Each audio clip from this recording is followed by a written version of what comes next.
On en est là.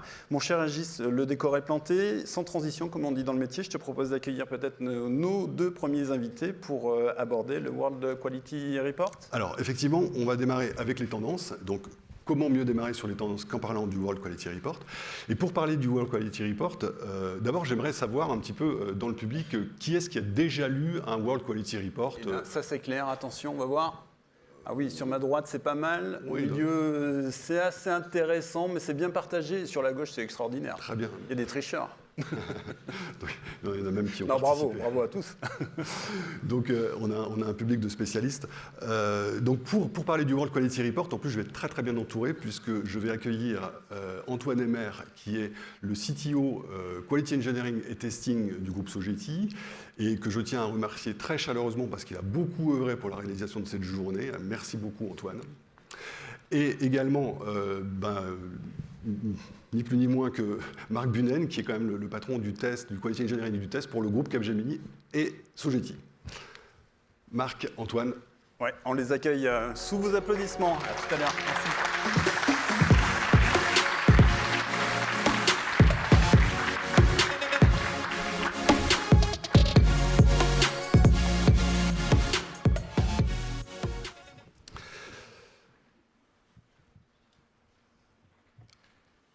Marc, Antoine, merci d'être là. Merci beaucoup de venir discuter du World Quality Report. Donc, pour commencer, Marc, tu es donc le directeur de tout ce qui est Quality Engineering et Testing pour le groupe Capgemini et Sogeti, mais tu es aussi en fait l'éditeur en chef du World Quality Report depuis son origine, c'est-à-dire depuis 13 ans, parce que c'est la 14e édition. Donc en fait, j'aimerais compter sur toi, on est entre nous, pour que tu nous livres quelques secrets de fabrication et que tu nous expliques comment en fait on fabrique un World Quality Report. Ok, merci Régie. Je vais essayer de répondre en français. Ce n'est pas mon premier language, mais je vais essayer. Alors, le World Quality Report, ça c'est la plus grande recherche mondiale sur le sujet de qualité et testing. Et qu'est-ce qu'on fait? Chaque année, nous interviewons environ 1750 des représentants des organisations, des grandes organisations du 32 pays et du 10 secteurs industriels. Et on leur pose environ 35, 40 des questions sur différents sujets. Et leurs réponses sont analysées par un groupe des experts de Sogeti et Capgemini, 40-50 experts. Et les experts analysent les tendances, quoi sont les pratiques meilleures, mais aussi quoi sont les recommandations pour améliorer. Alors pour moi, le World Quality Report, c'est une benchmark du tendance, mais aussi une guide pour améliorer le test. Très bien. Alors d'abord, merci beaucoup de cet effort de parler français. Hein, c'est vraiment, je pense, je pense que tout le monde apprécie. Donc en fait, quels sont les grands thèmes de ce nouveau cru 2022-2023 les huit sujets sont dans la slide ici. Les premiers quatre sujets sont les sujets qu'on a retenus pour quelques années. Orchestration de qualité et testing dans un environnement agile, l'automatisation des tests, le test environment, la fourniture de test environnement et la fourniture de test data. Parce que ce sont des très importants topics de sujets pour tout le monde qui travaille en testing et qualité. Mais cette année, on a aussi introduit des sujets nouveaux. C'est le premier sujet, c'est testing, la relation entre qualité et sustainable IT. Deuxième, c'est le testing dans des emerging technologies comme Metaverse, comme Virtual Reality. Et on a aussi recherché le sujet de Value Stream Management. Et il y a un autre sujet, ça c'est la qualité de data, parce que nous croyons que data est très important pour toutes les organisations pour faire les décisions. Alors, la qualité des data est aussi très importante. D'accord, donc ça, ce sont les thèmes. Et donc, dans celui de cette année, qu'est-ce qu'on apprend en fait? OK. Les grandes conclusions de World Quality Report, il y a beaucoup, mais pour moi, je crois, le premier fait, c'est que qualité et testing est plus que jamais très important pour le succès des organisations. Et ça, c'est parce qu'on a développement plus vite, dans une manière agile, mais aussi dans un environnement plus complexe. Et la conséquence de qualité est très importante pour business outcomes. Deuxième, ça c'est que nous vraiment devons faire testing d'une manière plus intelligente. À utiliser des automatisations, solutions qui pour self-healing, pour self-running test. Et troisième, que nous devons refocus la testing sur business outcome et customer experience. Ça, c'est pour moi les trois plus importantes conclusions. Très bien. Merci beaucoup, Marc. Bedankt, Marc. Merci. Et merci beaucoup pour cet effort tout à fait notable. Antoine, je pense que le World Quality Report, depuis des années, il s'attache également sur le côté agile. Hein, il nous interroge sur l'agilité, sur la qualité liée à l'agilité. Donc aujourd'hui, est-ce que tu pourrais nous dire en fait quelles sont les qualités nécessaires du Quality Engineer pour travailler dans des équipes agiles? Alors, bonne question.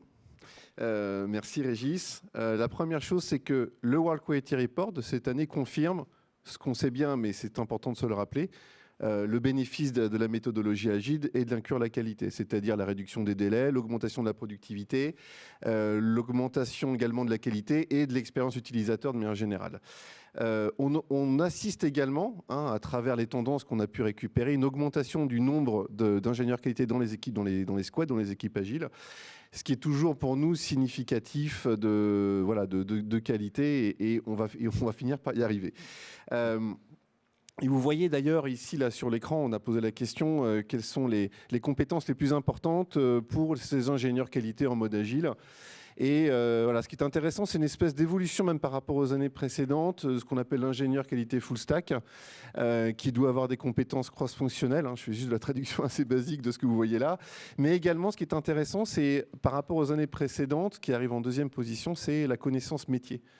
Donc il y a vraiment ça, et donc l'ingénieur qualité, il n'est pas là simplement pour la technique, ce qui est important également dans mode shift left, mais également représentant de la valeur métier. Alors également, ce qui apparaît en troisième ligne, les compétences en monitoring et observabilité.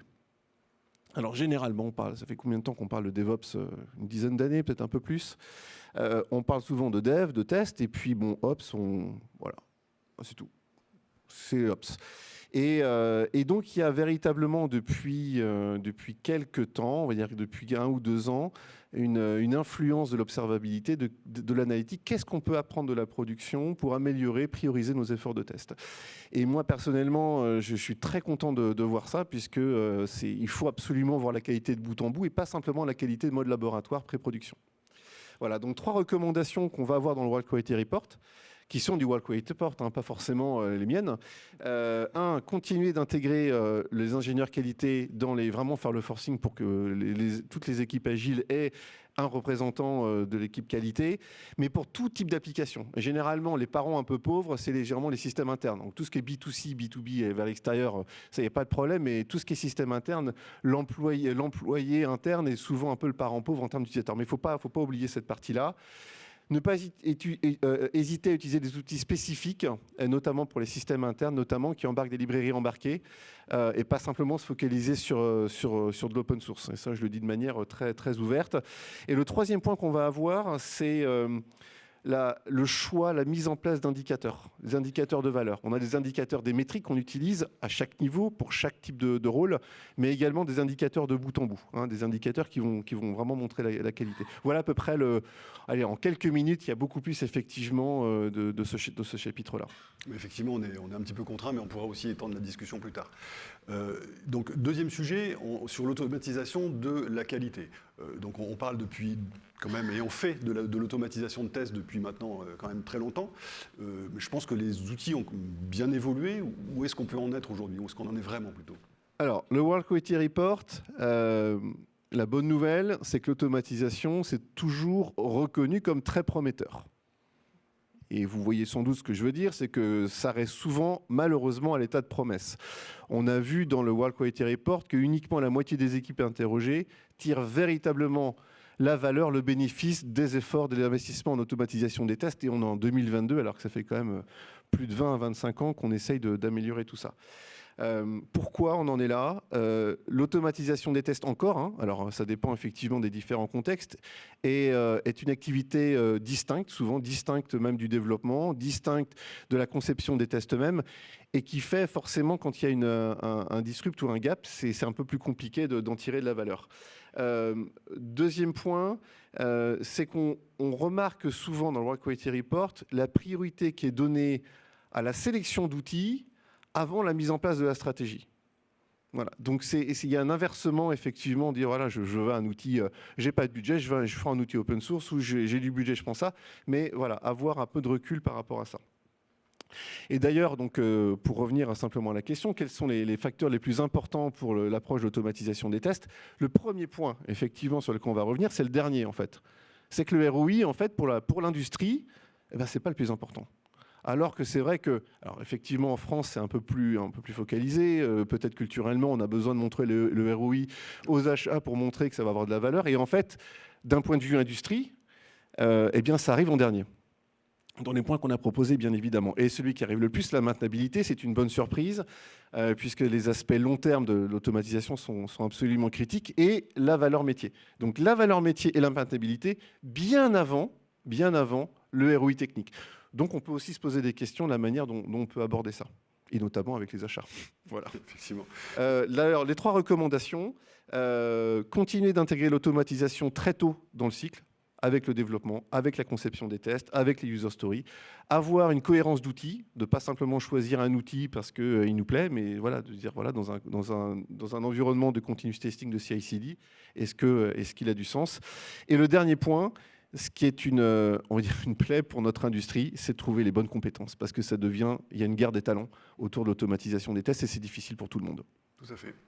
Tout à fait. Et donc, dans les nouveaux chapitres de cette année, on trouve un chapitre sur les technologies émergentes. Donc, est-ce que tu pourrais nous dire, en fait, quels sont les risques que prend une entreprise à ne pas avoir de stratégie liée justement à ces technologies émergentes? Alors, quels sont les risques? Alors, c'est des risques assez, on va dire, classiques hein, qu'on va avoir quand on ne fait pas de qualité. On sait très bien qu'il va se passer quelque chose de pas forcément bien, que ce soit sur la réputation des entreprises, sur les coûts de repatch qu'on sait en production. Et d'ailleurs, ici, on le voit bien, hein, les risques les plus importants dans le World Quality Report autour des technologies émergentes, bien évidemment, c'est d'abord autour de la sécurité. Et ensuite, le misalignment, quelquefois j'ai un peu du mal à trouver le bon mot, avec la stratégie métier. Donc avoir des coûts ou des délais qui explosent parce qu'effectivement la qualité n'est pas au rendez-vous. Pour donner un petit indicateur en termes d'innovation, en 1790, l'agence américaine qui délivrait des brevets a délivré 229 brevets la première année d'existence. Et aujourd'hui, on en est à 229 brevets toutes les 7 heures. Alors, ce n'est pas une preuve forcément, mais ça peut être un indicateur intéressant. En fait, autour des technologies émergentes, on va avoir en fait une relation bidirectionnelle avec la qualité. Nous, comment tester ces nouvelles technologies, Metaverse, on en a parlé, Virtual Reality, Web 3.0, etc., etc. Quels sont les nouveaux cas tests? Qu'est-ce qu'on doit automatiser? Qu'est-ce qui doit rester manuel, etc., etc. Donc, quelle est la place, la méthodologie qu'on va aborder par rapport à ça? Comment tester de l'IA, par exemple? Et l'autre relation, c'est comment intégrer les technologies émergentes, donc notamment l'IA, dans notre métier, pour améliorer, pour qu'on soit plus efficace dans ce qu'on fait.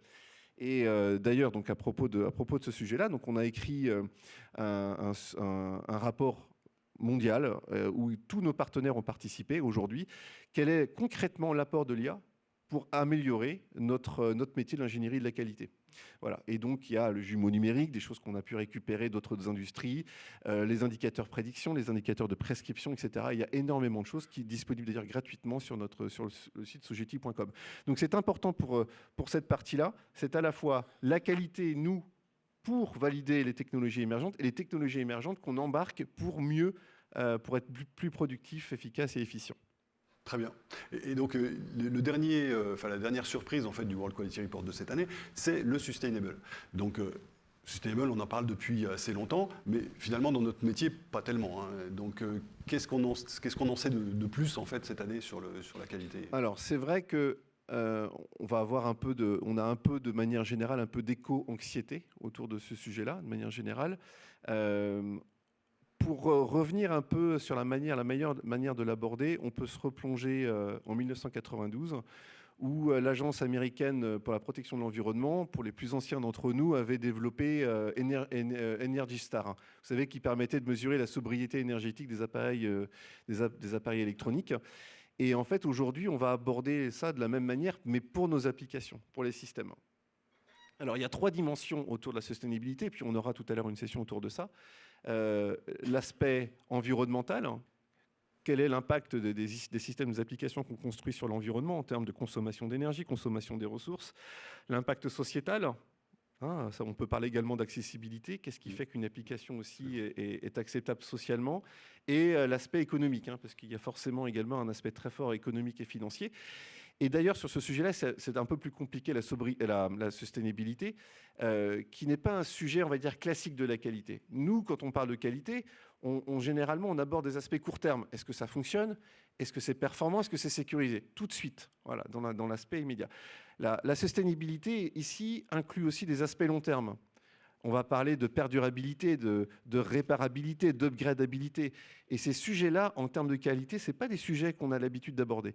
Et pour aborder ce sujet de sustainabilité de bout en bout, il va falloir qu'on ait également un point sur la qualité intrinsèque de l'application, mais également sur les aspects long terme de l'application, voilà, comme j'ai cité aujourd'hui. Le dernier point, c'est, pour être très clair, il n'y aura pas de sustainabilité sans qualité. La qualité, ce qu'on fait depuis des années, c'est le cœur de ça. Mais on va devoir étendre pour aller jusqu'au cœur du sujet. Moi, c'est ce que je retiendrai, effectivement. Donc, pas de qualité sans sustainabilité. Tout à fait. Très bien. Merci beaucoup. Merci beaucoup à vous deux. Alors, tous les ans, on écrit aussi une petite partie sur chacun des pays. En fait, on regarde ce qui dépasse sur la France, sur les Pays-Bas, sur l'Allemagne, etc., par rapport aux réponses. Et donc, juste pour faire un tout petit chapitre sur la France, 4 points rapides. Moi, ce que je retiens cette année, c'est que, il y a un vrai appétit sur l'innovation. C'est-à-dire que les Français ont envie d'utiliser des nouveaux outils, ont envie de maîtriser, d'accélérer beaucoup sur l'automatisation. Ça, c'est le premier point. Le deuxième, c'est une appétence pour les nouveaux sujets, donc en particulier le côté durable. Et en France, on va plutôt dire responsable, en fait, puisqu'on a l'Institut numérique responsable. Moi, j'aime bien parce que ça fait à la fois le côté durable et à la fois le côté inclusif. Donc l'inclusion veut dire accessibilité, et c'est chez nous une vraie problématique, puisqu'on a un cadre légal qui fait que l'année prochaine, il faut qu'on soit tous... on a des contraintes à respecter par rapport à ça. Et donc, il y a un workshop aussi sur l'accessibilité en fin d'après-midi que je vous conseille vivement. Voilà. Et donc, c'est les nouveaux sujets. L'accent est mis sur la compétence en France. Le truc le plus important pour les Français, c'est la compétence par rapport au quality engineering. Et le troisième élément, le dernier élément, le quatrième, c'est en fait, il y a 2 ans, moi, ce qui m'avait marqué, c'est que en fait, on était un peu à la traîne, enfin même carrément à la traîne, sur un aspect, c'est que les indicateurs que l'on suit en France étaient essentiellement des indicateurs IT, donc des indicateurs techniques sur la qualité, mais pas vraiment sur l'utilisateur. On se préoccupait beaucoup moins des utilisateurs que dans les autres pays. Et depuis 2 ans, ça a vraiment changé, et ça se confirme cette année sur le World Quality Report numéro 14. Et donc, on tient vraiment, et quand je dis ça, ça veut dire qu'on le considère plus que les autres pays. Alors, on est passé de moins à plus, donc voilà, on a vraiment fait ce virage-là. Et je dis ça aussi parce que ça va me permettre de passer la transition à Dominique, parce que justement maintenant, on va regarder un petit peu les tendances au niveau de l'utilisateur, avec une vision utilisateur, avec Content Square. Voilà, en tout cas, merci beaucoup à vous, et merci pour vos éclairages sur le World Quality Report.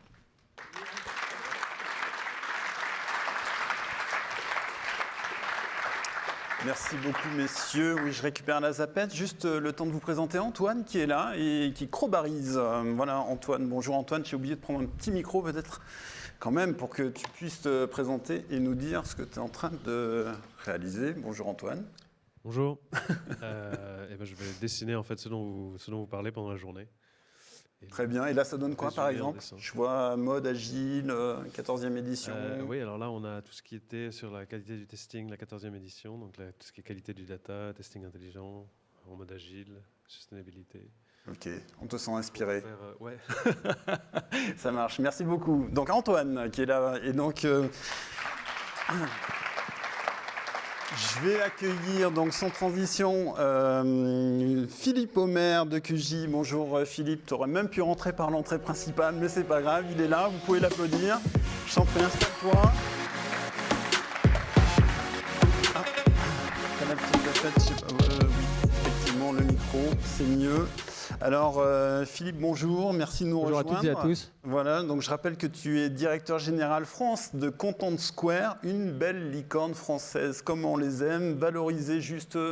Alors moi j'avais 3 milliards, mais quand on a préparé, tu m'as dit on a encore un peu grimpé. 5,6 milliards parce qu'on a levé un peu d'argent cet été, oui tout à fait. Donc bravo, hein, on peut l'applaudir parce que je pense que... ça fera plaisir à certains ministres. Donc vous êtes effectivement Content Square, l'un des grands spécialistes de l'analyse des comportements des utilisateurs sur les applications digitales. Alors, une obsession, s'il y en avait une, c'est comment améliorer les expériences qui sont proposées à nos utilisateurs ou sur les usages en fait, des applications, qu'elles sont en B2C, B2B, en interne, en externe. On va regarder tout ça. Première question quand même, Philippe. Comment es-tu, on va se tutoyer, comment es-tu tombé dans la data et en quoi faire de l'analyse comportementale des usages est-elle une discipline aujourd'hui fondamentale pour n'importe quelle entreprise? On a la chance d'avoir beaucoup de partenaires qui sont là aujourd'hui ou institutions. Eh ben, merci pour la question, je vais essayer d'y répondre. Il y a 2 questions en une. En fait, il faut un petit retour en arrière. Ces 20 dernières années, on est passé d'une industrie qui était... toutes les industries étaient centrées sur leurs produits, sur leurs services et pas vraiment sur les clients. Et puis avec la révolution digitale, il y a eu un shift, un renversement. On est passé d'une centricité produit-service à une centricité client. Et donc, il faut mieux connaître ses clients pour mieux les servir, pour adapter les produits et les services. Et derrière, ça tire des sujets de performance et donc de data. Pour mieux connaître les clients, il faut collecter la donnée, il faut les écouter dans le monde physique, mais aussi dans le monde digital. Si on devait retenir 2-3 chiffres, juste pour comprendre en fait ce qui se joue à l'heure actuelle. Allez, 3 chiffres, 75, 50 et 1. Alors, okay. 75, c'est... 75% des utilisateurs, des consommateurs qui ont une expérience négative sur un site ne reviennent pas sur ce site après.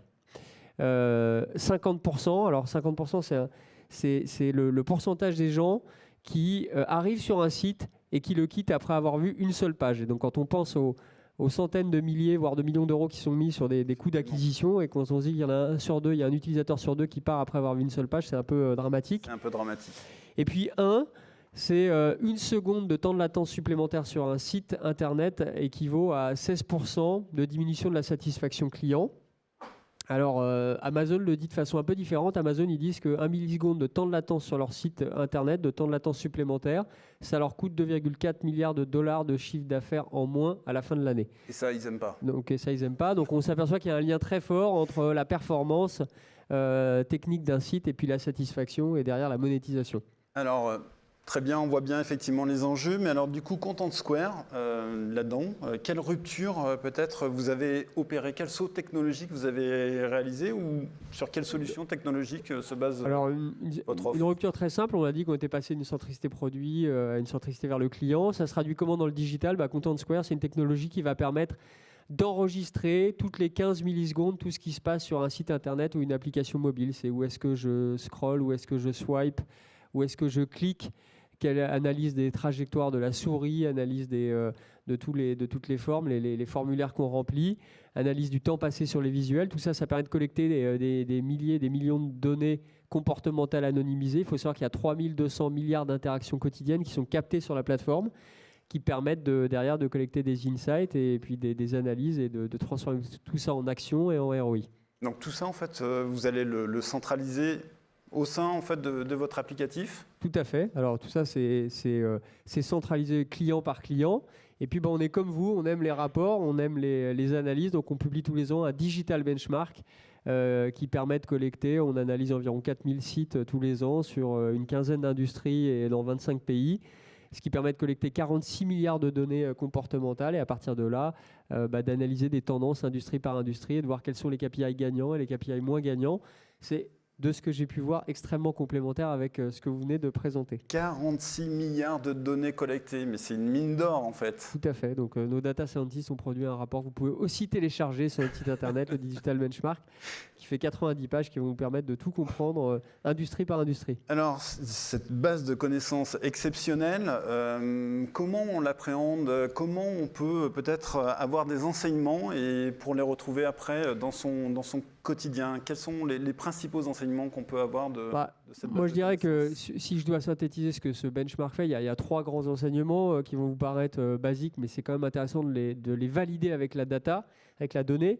Le premier, c'est que les utilisateurs que nous sommes, qu'on soit dans le B2B, dans le B2C, qu'on soit dans les services financiers, dans le secteur public, ils sont toutes et tous ce qu'on appelle multi-device et 360. C'est-à-dire qu'on commence un cycle de façon physique, on le continue avec une tablette, ensuite on va sur un site internet et puis on le termine sur une application mobile. Et donc il faut que les expériences elles soient harmonisées et consistantes dans le temps et quel que soit le média d'utilisation. Donc là on parle de parcours utilisateur. Hein. Oui, de parcours utilisateur. Je fais une petite anecdote, une petite parenthèse. Tout ça est aussi valable sur la symétrie des attentions, c'est-à-dire sur les parcours employés. On parle de plus en plus d'employés expérience. C'est également valable quand on est une grosse entreprise par rapport à l'expérience qu'on peut fournir pour ses collaborateurs. Le deuxième enseignement, c'est la simplicité. Être capable de fournir, de proposer des parcours qui soient le plus simples possible. Alors ça, c'est très facile à dire, mais c'est compliqué à fournir, puisque je vous donne encore un autre chiffre. En moyenne, les sessions acheteuses sur les sites commerçants, les sessions acheteuses durent 3,5 fois plus de temps que les sessions non acheteuses. Sauf que plus la durée sur un site est longue, plus le risque d'erreur est important. Donc voilà, il faut mettre la simplicité au cœur de tous les parcours. C'est facile à dire, mais c'est un peu plus compliqué à opérer.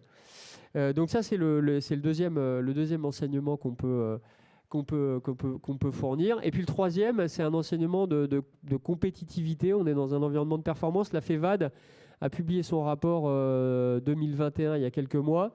Et en 2021, il y avait 11% de sites e-commerce supplémentaires par rapport à 2020. On est dans un environnement de plus en plus compétitif. Et donc la frontière entre l'échec ou la performance, entre l'échec et le succès, elle se joue sur des détails. Et donc il faut être de plus en plus soucieux de l'analyse de la performance de ces sites. Ce qu'on comprend, Philippe, c'est que du coup, la pression augmente, hein, comme si ça ne suffisait pas. Effectivement, il y a de plus en plus d'acteurs, de nouveaux entrants, etc. Et donc, il faut tout le temps être le meilleur, quoi, en fait. Exactement. Course en avant. Si on prend peut-être 2-3 exemples clients, voilà, pour mieux mesurer, en fait, l'avant, l'après. Voilà, je ne sais pas si vous avez en tête... Oui, alors tout ce que je viens de vous décrire, j'imagine ça fait tout de suite écho pour vous sur des marques de retail fashion. Donc je ne vais pas citer ces exemples-là, même si on travaille beaucoup avec toute l'industrie du luxe et des commerces de détail.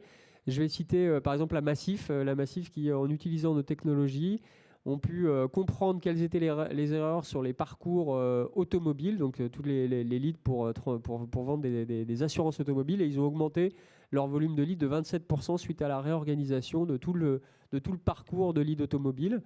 Donc ça, c'est un premier exemple. Et puis, je vais citer un deuxième exemple dans les telcos avec Bouygues Telecom qui, pareil, en analysant le parcours de check-out grâce aux données issues de Content Square, a pu l'optimiser, augmenter de 35% le taux de conversion. Donc on voit bien qu'il y a des exemples très concrets, quelles que soient les industries auxquelles on s'attarde. Quand on dit le check-out, peut-être juste... Donc le check-out, c'est le moment où on finit son parcours et donc on finalise son parcours, on donne toutes ses coordonnées, dont parfois les coordonnées bancaires, pour pouvoir faire finaliser son achat. Alors on voit bien l'intérêt effectivement de l'analyse de cette mesure de qualité dans la relation B2C, mais de cette connaissance des comportements, comment elle redescend en fait, parce qu'elle est souvent concentrée au niveau du marketing, des directions marketing, comment elle redescend en fait jusqu'à l'IT? Premièrement, et c'est un des challenges qu'on a, elle redescend peu. Il y a quelques mois, j'ai fait la même conférence avec un autre acteur et c'était, je pense, inversé à vous. Là, si je fais un petit panel dans la salle, qui est-ce qui ne travaille pas de près ou de loin dans l'IT? Levez la main. Voilà, il n'y a personne. Donc il y a quelques mois, j'avais fait le même sondage avec une société de technologie qui opérait vis-à-vis du marketing, et on avait fait le même sondage, c'était l'inverse, il y avait que sur à peu près le même nombre de personnes, il n'y avait qu'une personne qui travaillait dans l'IT. Je crois qu'il y a un vrai enjeu de, entre guillemets, désilotage des organisations, ou au moins tirer des ponts entre les différentes organisations, parce que la donnée issue de Content Square, elle va permettre de réorganiser les sites. Alors il y a des réorganisations de sites qui sont assez simples. Je change des visuels qui ne sont pas vus et je les remplace par des visuels qui sont vus. J'analyse ce qui est performant, pas performant. Ça, c'est simple. Et à la rigueur, le marketing et le digital, ils peuvent le faire sans l'aide de l'IT. Et puis après, il y a des changements plus profonds et qui ne peuvent pas être faits si le digital, le marketing, l'IT ne travaillent pas main dans la main. Et ça, c'est un vrai enjeu de part et d'autre. On voit bien d'interconnecter les différentes expertises qu'il peut y avoir au sein d'une organisation. Donc on est sur un changement de culture, même de culture d'entreprise, j'allais dire, l'analyse qualité comme valeur d'exigence, et ça devrait descendre dans toutes les strates de l'entreprise, c'est bien ça ? Ça devrait descendre dans toutes les strates de l'entreprise. Alors ça commence au niveau d'une direction générale, on intervient de plus en plus au niveau des COMEX, où on nous dit finalement venez nous expliquer ce digital benchmark, venez nous expliquer en quoi le fait de capter toutes ces données va nous permettre d'améliorer l'efficacité et de réconcilier un gros paradoxe qui est que toutes et tous, on veut de plus en plus un respect de notre vie privée très fort, et en même temps, on en a marre de recevoir des emails ou des communications qui ne soient pas adaptées. Donc pas avec le bon canal, au bon moment et au bon niveau. Donc on voit bien que ces sujets de données comportementales anonymisées, ils sont au cœur des directions générales des entreprises. Et donc comme c'est au cœur des directions générales des entreprises, il faut que ça le soit pour tous les départements dans lesquels on opère. Comment on diffuse ? Il y a peut-être des métiers nouveaux autour de l'UX, l'UI ? Oui, tout à fait. Il y a des métiers nouveaux autour de la UX, la UI, des analytics, qui sont à la frontière entre les digital factory, l'IT, le digital, le marketing. Donc c'est comme ça qu'on diffuse, en ne perdant pas de vue qu'il faut avoir des données, des insights et des KPI communs entre, on parlait des équipes qualité, des équipes performance, des équipes UX, UI, du marketing, du digital et même de la direction générale, pour se dire finalement est-ce que je vais ou pas dans la bonne direction par rapport au cap qui a été fixé. Alors il y a un petit paradoxe quand même, parce que Content Square existe depuis 2012. Hein, c'est bien ça, donc ça fait 10 ans. Et pourquoi on en est un peu toujours là encore aujourd'hui, notamment en France ? Alors déjà, j'aime à penser qu'on progresse. Si on analyse, on est comme vous, je crois qu'on n'est pas à la 14e édition, mais on est à la 8e édition de notre Digital Benchmark. On s'aperçoit que globalement, le niveau de satisfaction sur les sites internet, quelles que soient les industries, progresse. Donc ça progresse. Pour autant, pourquoi c'est compliqué ? Parce qu'on s'aperçoit que les sujets de données, tout le monde en parle, mais la plupart des clients ont encore du mal à dire tiens, de quelles compétences j'ai besoin ? Quelle organisation il faut que je mette en place ? Quelle gouvernance entre justement l'IT, la UX, UI, le digital marketing pour pouvoir opérer, remettre la donnée au centre pour pouvoir changer de paradigme et changer et rentrer dans une nouvelle ère. C'est compliqué. Et puis aussi, il faut avoir la conviction que ça devient véritablement stratégique et instrumental. Et peut-être j'ai une anecdote, mais ce sera ta dernière question, je crois. C'est la dernière question, mais en plus, ça va faire plaisir à Antoine, qu'on a vu il y a quelques secondes, d'où ma transition. Mais effectivement, on a pris un exemple, en tout cas, tu voulais me citer un exemple, je crois qu'il s'appelle Novak Djokovic. Il a fait parler de lui, alors, sur Roland-Garros, et dernièrement, je crois que c'était à Bercy, où malheureusement, je crois qu'il a perdu en finale, mais pourtant, il utilise aussi un certain nombre de techniques digitales. Alors, je suis désolé, parce qu'ici, on est dans l'antre du rugby avec Serge Kampf, mais en fait, j'aurais pu prendre le même exemple sur le rugby. Je crois que l'équipe de France vient de battre son record de 11 victoires consécutives, et je pense que la performance de l'équipe de France de rugby est due beaucoup aussi à l'analyse des données à tous les postes. Là, en l'occurrence, mon parallèle, il est sur celui de Novak Djokovic, qui est un des plus grands champions de tennis, comme vous le savez, de tous les temps. En fait, Novak Djokovic, depuis 2018, il a fait rentrer dans son équipe un Chief Data Officer qui l'aide à analyser tous ses coûts, à analyser les coûts de ses compétiteurs, et à partir de là, de définir sa stratégie de match. Ça lui a permis notamment, alors qu'il a un meilleur revers qu'un coup droit, d'arrêter de tourner autour de son coup droit, de son revers pour prendre la balle plus souvent en coup droit. Et ce qui est intéressant, c'est qu'en 2018, Djokovic était déjà numéro 1 mondial, et de loin, et pour autant, il a fait le choix d'un Chief Data Officer pour pouvoir optimiser ses stratégies de match. Et en fait, la conclusion, le takeaway, comme disent les Américains, c'est de se dire finalement, si je suis leader dans mon marché, il faut que j'utilise la donnée pour pouvoir maintenir mon avantage compétitif et de voir comment je vais pouvoir justement l'améliorer. Et puis si je ne le suis pas, plus que jamais, la frontière, comme je le disais, entre l'échec et le succès, elle se joue sur des détails, et donc il faut mettre la donnée au centre pour pouvoir améliorer l'expérience client, sachant que si on n'est pas une expérience, on n'est pas une marque. Remettre la donnée au centre. Eh ben, merci beaucoup Philippe. J'imagine que tu restes un peu avec nous tout au long de la Avec grand matinée. plaisir. Voilà, j'allais dire téléspectateurs, non. Nos invités peuvent venir te voir entre midi et 2, discuter, échanger, parce qu'en fait, il y aura beaucoup de questions. Comment on démarre, comment on met ça en place. Voilà, et donc je pense que tu restes à leur disposition. C'est un grand plaisir parce que, comme je le disais, c'est un enjeu pour nous de mieux travailler avec l'IT au sens large. Donc, pour tous ceux qui veulent venir me voir, je suis avec grand plaisir pour répondre aux questions. Merci beaucoup Philippe, merci.